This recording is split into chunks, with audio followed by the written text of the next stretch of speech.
Yeah, so I was trying to decide what to read a little while ago, and I was in the section of the library where they've got kind of the very beginning of like the British, romantic and Victorian era stuff, and it's the beginning of that section, so it's kind of the A's and the B's, and so I was looking at a shelf full of volumes of William Harrison Ainsworth, and I said, okay, yeah, Harrison Ainsworth, that's somebody I haven't read in a while.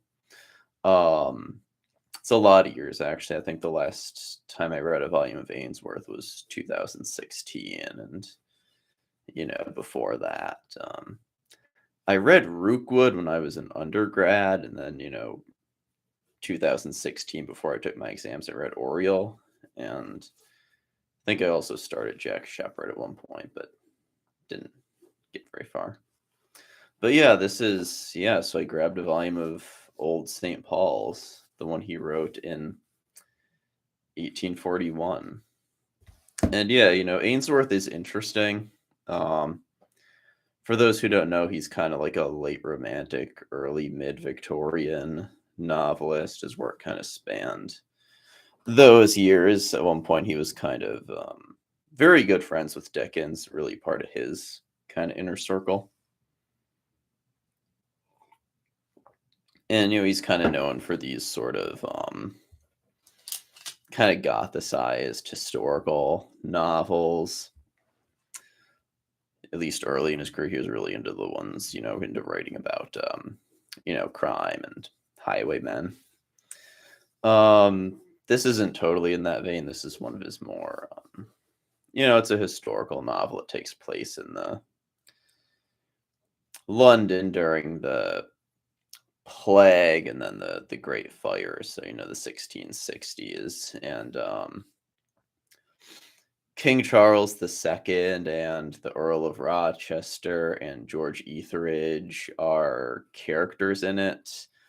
Samuel Pepys actually makes a brief appearance, so that's kind of interesting.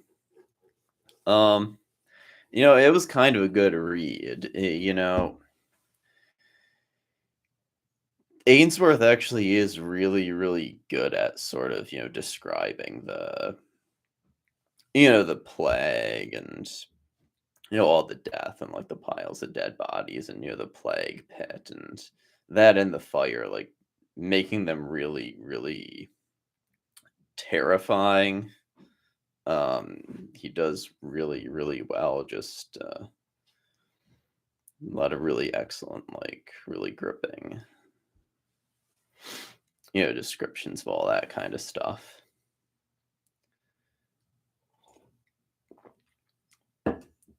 The other parts of it are a little more, in some ways it reads kind of like a restoration drama, which if you kind of know about, Ainsworth and sort of his background, it's not shocking that, some of his novels would have that to them.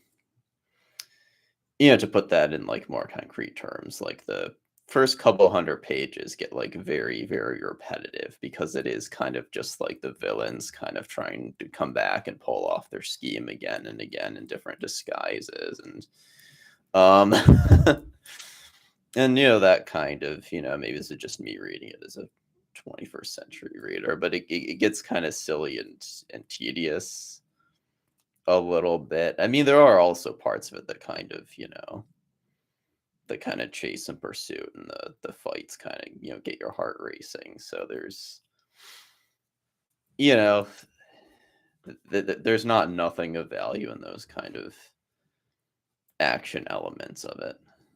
Um, but yeah, I liked it. It was, like I said, he's good at that, creating that really eerie kind of atmosphere. He does kind of the gothicized, historical novel pretty well. And I think this actually was one of his more, popular titles that he wrote. So it kind of makes sense that I kind of enjoyed it a little bit. it's kind of interesting coming back and reading, Ainsworth as someone who's like gotten really, really into Rider Haggard and gotten really familiar with Rider Haggard's, work over the years. Because they, slightly different genres, but they do kind of similar things well, I think.